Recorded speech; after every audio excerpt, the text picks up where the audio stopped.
Hey, good morning, everybody. How are we? So, I was going to do a follow-up on this Romeoville homicide situation that is just so, I don't know, it's got us all kind of going, why? The whys. So there was an article that was placed out recently that's basically telling us a little bit more information.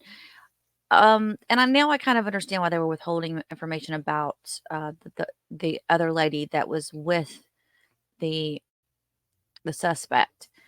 Her name is Irma Linda Palomo. She's 50 years old and she has passed away. She passed away on Wednesday afternoon at the hospital. Her family has got an attorney. Now, we're going to listen to what he has to say in a second here. Apparently she has children that are not, he's not the father. And hang on, let me see what she said. I wanted to read exactly what she said about him. Her family is saying, we know without a shadow of a doubt that she was at home asleep when these murders happened. They say that she was I guess they were living together, or they were definitely engaged. She was engaged with the suspect, but her family's saying she had nothing to do with it. Police had said that she was a person of interest in the killings before her family reported her missing and in danger on Tuesday night. So they did that Tuesday night. They think the homicides happened over the weekend.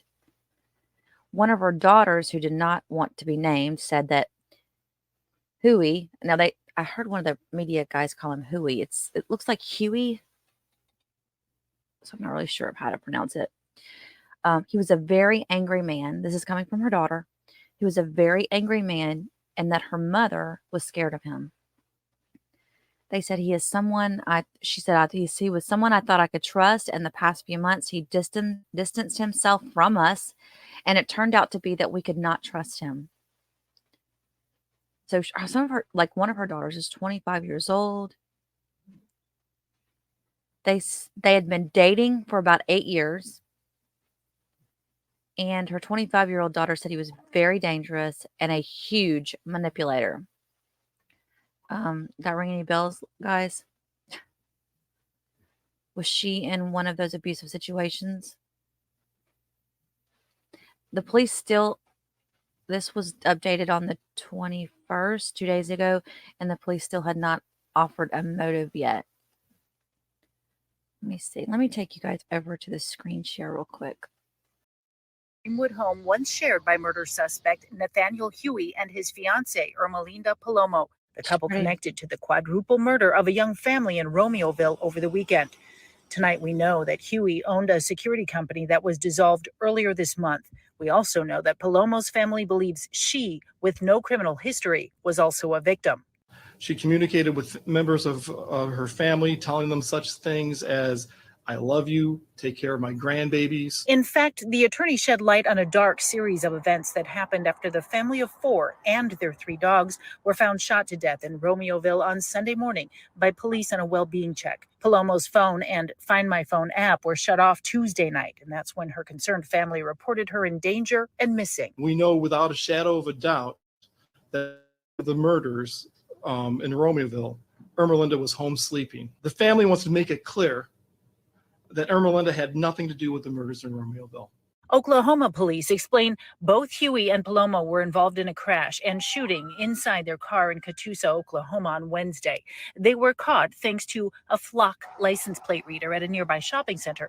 The police chief tells us it was critical because cameras aren't allowed on throughways. Desperate people do desperate things. So with the flock camera system, we knew who we were dealing with. It ended with the duo being chased, a fiery crash, and police hearing 2 gunshots. Huey was pronounced. Palomo died soon after. They have ruled her death a homicide from a gunshot wound to the head. Irma Lindo is a mother of 5, grandmother of 5. Police say there is evidence pointing to a connection between the suspect and victims and a possible motive, but declined to elaborate. In Streamwood. See, that's why I think it has to do with a business deal or something. If his business just went kaput. I bet it had. I don't know what the father did for a living, but I want to share this tab now. I'm gonna bet that it has something to do with his business going debunk.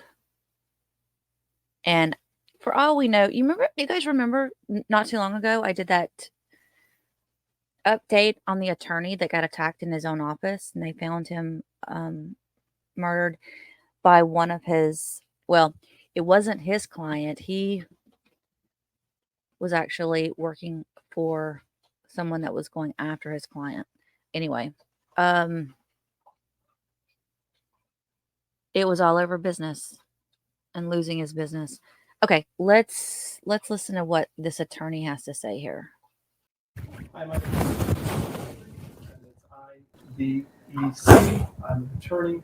I represent and speak on behalf of the family of Irma Lindo Palomo. Irma Lindo is a mother of 5, grandmother of 5. The family is in shock and grieving. I can confirm that Irma Lindo was in the car in Oklahoma on Wednesday, September 21st. She was taken to St. Francis Hospital, Tulsa, Oklahoma, died at 4:05 p.m. They have ruled her death a homicide from a gunshot wound to the head. Irma Lindo was not married to the suspect in the Romeoville murders, but she was in a long-term relationship with him and was engaged to him. We know without a shadow of a doubt that at the time of the murders in Romeoville, Irma Lindo was home sleeping. This has been confirmed by multiple family members. Irma Lindo left Tuesday with Mr. Huey around 4:30 p.m.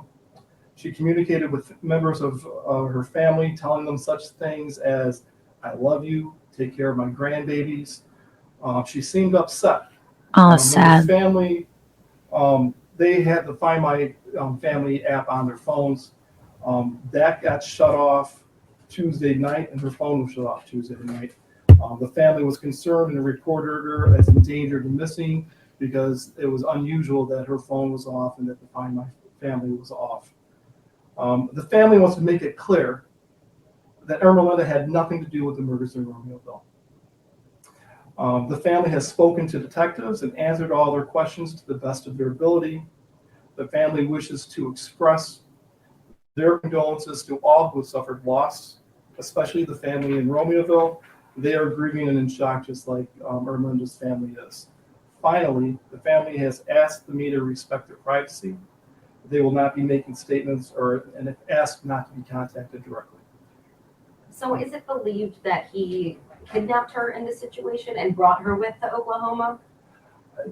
The family doesn't know. I think that what at the time that she left, he was a suspect. They had already started answering questions. So whether he coerced her or threatened her, or we don't have those answers. But we do know that her communications seemed a little strange. It was, "I love you, take care of my grandbabies," stuff that wouldn't, while it's normal, it's a little bit more than normal. She knew she was in danger. The murders happened on Sunday, and you said that it took until Tuesday for them to actually leave the state. Is that correct? It was Tuesday when she left the house. I think she was at a family member's house when they last saw her. And then Wednesday was when she was found dead in Oklahoma. You said it's been ruled a homicide. Who do you have that From the hospital at St. Francis in Tulsa. And that's what the family members had been told. Okay. Have you been in contact with any Oklahoma authorities on this? I've not. Okay. What about Romeoville police? I mean, they were the ones that named her a person of interest, right? Have they responded to this yet? Have they told you anything? Sure. I've not spoken directly with Romeoville since Irma Lindo's death. As far as naming her a person of interest, I think that's a little bit of a disservice. Okay, she's a victim. She, was not there in Romeoville. She was asleep. Unfortunately, she's not here to speak for herself. Of interest simply because she was related. I mean, living with. Oh, I would suspect because of the relationship. They talked not only with Irma Lindo, but they also spoke with her whole family. Okay. Okay, and I think at the time, Mr. Huey was living in the hospital. She lived with Mr. Huey? Correct. So police had been talking to Irma Lindo between Sunday and Tuesday? Again, I represent the family of Irma Lindo. I know that they were speaking to the family pretty much everyone. And did you know if they were speaking with Huey as well? I don't know. I have the answers to that. And were they speaking to Irma Lindo as well as the rest of the family members, you know? I don't have any answers for that, other than, like I said, the family wants to, again, express their condolences to everyone else. They are grieving. They ask, please not to be contacted. So when you say she was a homicide victim, does it believe that Mr. Huey shot her? She was shot in the head, and she was taken to a hospital, and she died shortly after the hospital. So she did not shoot herself. Okay.